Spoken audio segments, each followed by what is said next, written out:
Hello guys, today we are going to discuss about the topic origin and understanding of universe। तो जैसा कि हमको पता है कि ये जो अपना यूनिवर्स है, यह यूनिवर्स पहले ऐसा नहीं था। पहले यह जो यूनिवर्स फॉर्म हुआ, इसको फॉर्म होने में लगभग 4.6 बिलियन ईयर्स लग गए। तो चलिए देखते हैं कि यह जो यूनिवर्स आज हमको जो यह दिखाई देता है, एक्चुअली में यह कैसे फॉर्म हुआ और कब फॉर्म हुआ। तो इसके बारे में कोई एग्जैक्ट जो है डिफिनेशन नहीं है, ना ही कोई डाटा है, लेकिन जो साइंटिस्ट है उन्होंने अपना एक एक व्यू पॉइंट दिया हुआ है। कई सारे जो साइंटिस्ट है उन्होंने अपना अपना व्यू पॉइंट दिया हुआ है। तो चलिए आज के इस वीडियो में जानते हैं कि किन्होंने कैसे कैसे बताया कि जो है यूनिवर्स यह कैसे फॉर्म हुआ। तो देख सकते हैं, different philosophers and scientist gave different hypothesis regarding the origin of the अर्थ। तो जैसा कि बहुत सारे फिलोसफर्स एंड साइंटिस्ट हैं जो अपना अपना व्यू पॉइंट दिए हैं, मीन्स उनमें से एक हाइपोथेसिस है जो जर्मन फिलोसफर इमैनुअल कांट ने दिए थे। उसके बाद जो है इसको रिवाइज किया गया इन 1796 बाय ए मैथमेटिशियन थे जिनका नाम था लैपलास। तो लैपलास इसको फिर रिवाइज करते हैं। तो उसके बाद वो थ्योरी देते हैं नेबुलर हाइपोथेसिस।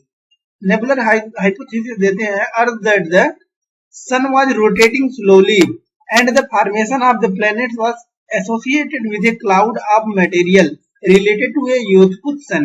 इसे कहते हैं कि in 1900 considered that a wandering star approached to the sun, consequently a material was extended in cigar shape। तो इनका कहना है कि जो सन है, सन के पास एक सिगार शेप का जो है मटेरियल आता है, got separated from the solar surface with the moving of the passing star। जैसे जैसे सन के पास नजदीक आता है उसी तरह यह जो स्टार है वो एक्सपेंड होने लगता है। Then separated material from the solar surface continue to revolve around the sun. उसके बाद जो सेपरेटेड मटेरियल होता है वो सन के अराउंड रिवॉल्व करने लगता है। And then got condensed slowly. उसके बाद धीरे धीरे जो उसमें ऊर्जा होती है, हीट होता है, वह धीरे धीरे जो है कंडेंस होना स्टार्ट करता है। उसके बाद जो है this argument was supported, means जो इनका आर्गुमेंट था जो है इमैनुअल कांट पहले सबसे पहले देते हैं, फिर इनको रिवाइज करते हैं, लैपलास रिवाइज करते हैं, ठीक, कि सिगार शेप का एक सन की तरफ अप्रोच करता है। उसके बाद इनके सपोर्ट में कहते हैं कि जेम्स जीन्स कहते हैं। उसके बाद आता है कि एक Otto Schmidt in Russia and Carl Weizsacker in Germany revised the nebular hypothesis in 1950। They urged that the sun was surrounded by a solar nebula containing mostly hydrogen, helium and dust। तो जो ये Russian auto स्किमिस्ट थे and Karl वेल्स्कर थे, ये सब बताते हैं कि यह जो यूनिवर्स है यह कैसे फॉर्म हुआ। इनके बारे में इनका मानना है कि ये हाइड्रोजन और हीलियम से जो है सोलर नेबुला जो था वो सराउंडेड था। उसके बाद disc shaped cloud was form due to the friction and collision of particles. जो ये पार्टिकल्स हैं आपस में जब कोलिजन करने लगे तो पार्टिकल्स इनमें से रिमूव करने लगे। उसके बाद जो प्रोसेस हुआ एग्रीगेशन से, then after scientist look up the problems of the origin of the entire universe and not just that of the earth और द प्लैनेट्स। उसके बाद जब मॉडर्न थियोरीज के बारे में, कुछ मॉडर्न थियोरीज जो आए हैं उनके बारे में भी देख लेते हैं। बिग बैंग थ्योरी जो है और एक्सपेंडिंग यूनिवर्स हाइपोथेसिस बोला जाता है। जो आज का जो थ्योरी है वह बिग बैंग थ्योरी पर बेसिस है और इसी को एक्सपेंडिंग यूनिवर्स हाइपोथेसिस भी माना जाता है। इन 1920 Edwin Hubble provided evidence suggesting that the universe is expanding far, we can say that the distance between the galaxies were found to be increasing। तो जो बिग बैंग थ्योरी है वह कहता है कि यह जो यूनिवर्स है यह एक्सपेंड कर रहा है और इनके बीच के जो डिस्टेंस है वो भी काफी ज्यादा बढ़ रहे हैं। And as the time crosses, जिस तरीके से टाइम बढ़ रहा है उसी तरीके से जो ये यूनिवर्स है वो भी एक्सपेंड कर रहा है। Galaxies will further move apart, means जो गैलेक्सीज हैं वो एक दूसरे से दूर जा रहे हैं। According to big bang theory there was following 3 stages in the development of the universe. जो बिग बैंग थ्योरी है यह 3 स्टेजेस में बताता है कि किस प्रकार से जो है यूनिवर्स का जो है डेवलपमेंट हुआ। तो फर्स्ट स्टेज जो है वह कहता है कि in the very beginning all the matters that form the universe existed in the form of a tiny ball जो यूनिवर्स में जो कुछ भी एग्जिस्टेड है वह पहले एक सिंगुलर एटम की तरह था at one place which had infinite temperature, means उसका टेम्परेचर बहुत ज्यादा था, एंड डेंसिटी भी उसका इनफाइनाइट थी, मीन्स डेंसिटी भी बहुत ज्यादा था और टेम्परेचर भी बहुत ज्यादा था, and an unimaginable small volume, means जिस इसका वैल्यूम है इतना बड़ा था कि इसको कोई इमेजिन नहीं कर सकता। उसके बाद जो सेकेंड स्टेज इन्होंने बताया, इसमें बताया कि the tiny ball violently exploded at the big bang, means जो वह टाइनी बॉल के बारे में फर्स्ट स्टेज में इन्होंने बताया कि यह बहुत गर्म था तथा इसकी डेंसिटी बहुत बड़ी थी तथा इसके वॉल्यूम के बारे में कोई भी इमेजिन नहीं कर सकता है, वह सेकेंड स्टेज में इन्होंने बताया कि जो यह टाइनी बॉल था वह वायलेंटली एक्सप्लोड कर देगा which led to its huge expansion.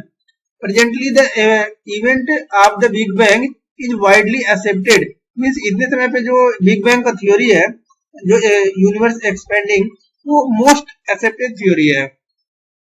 It look place 13.7 billion year ago some energy was converted into matter as it grew, also the rapid expansion occurred within fractions of a second after the bang, after which the expansion has slowed down.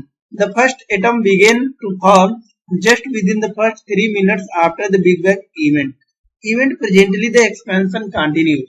और third stage जो है इसमें इन्होंने बताया कि the temperature drop to 4500 kelvin within 3 lakh years. तो इन्होंने बताया कि जैसा कि बताया कि टाइनी बॉल के रूप में ये पहले था यूनिवर्स, उसके बाद एक्सप्लोजन हुआ उसके बाद वो बहुत ज्यादा हीट था, हीट उसकी डेंसिटी बहुत ज्यादा थी तथा वह उसका स्मॉल वॉल्यूम के बारे में कोई इमेजिन नहीं कर सकता था और वह बहुत ज्यादा गर्म था। तो इन्होंने थर्ड स्टेज में बताया कि इसका जो टेम्परेचर था वो लगभग 4500 केल्विन जो है वो डाउन होता है with in 3 lakh years from the event of the big bang, means big bang जब हुआ उसके 3 लाख साल बाद जो है उसका टेम्परेचर 4500 केल्विन लगभग ड्रॉप होता है। And the atomic matter emerged, और जो एटॉमिक मैटर होते हैं वो धीरे धीरे दिखाई देते हैं। The universe became transparent and it's expansion which means an increase in the space between the galaxies is evident। तो इन्होंने एविडेंस देते हैं कि जो 3 लाख साल में जो है 4500 केल्विन ये इसका जो टेम्परेचर था वो ड्रॉप होता है, यूनिवर्स बिकेम ट्रांसपेरेंट और धीरे धीरे जो है यह इमर्ज्ड हुआ इसी तरीके से। However scientist believe that the even the distance between the galaxies is increasing, means most of the scientist जो है वो बिलीव कर रहे हैं कि जो गैलेक्सीज के बीच में जो डिस्टेंस है वह धीरे धीरे एक्सपेंशन कर रहा है।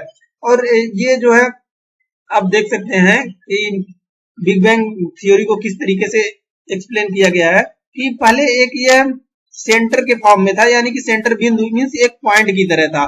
उसके बाद जो है गैलेक्सी धीरे धीरे टाइम के साथ एक्सपेंड करती है, उसके बाद धीरे धीरे यह थोड़ा और बड़ी होती है, then after it will become more larger. तो धीरे धीरे जो है यह यूनिवर्स जो है एक्सपेंड कर रहा है।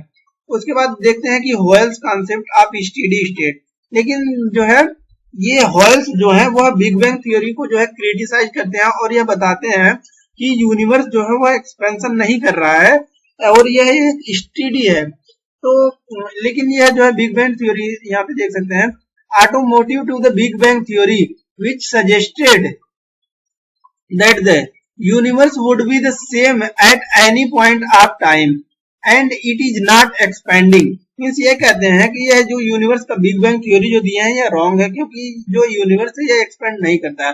लेकिन मोस्ट ऑफ द साइंटिस्ट और हाइपोथेसिस वो बिलीव नहीं करते हैं इनकी बातों पर, और जो है एक्सपेंडिंग थ्योरी को ही ज्यादातर लोग बिलीव करते हैं, इसीलिए जो हॉयल्स का कॉन्सेप्ट था वह उतना ज्यादा पॉपुलर नहीं हो पाया।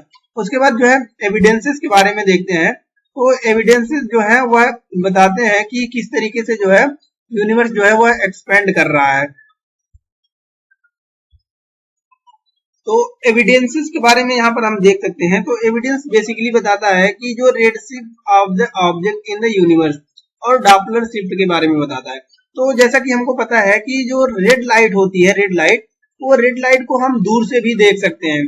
तो इसी का एग्जांपल लेकर यह बताते हैं कि जो कलर्स होते हैं वो रेड लाइट हुआ, वो धीरे धीरे अगर किसी वस्तु से हम दूर जाते हैं या फिर लाइट हुआ उससे दूर जाते हैं तो हमको धीरे धीरे जो है उसकी जो इंटेंसिटी होगा वो स्लो होती दिखाई देगी। तो इसका एग्जाम्पल लेकर यह यूनिवर्स के बारे में बताते हैं। तो धन्यवाद दोस्तों।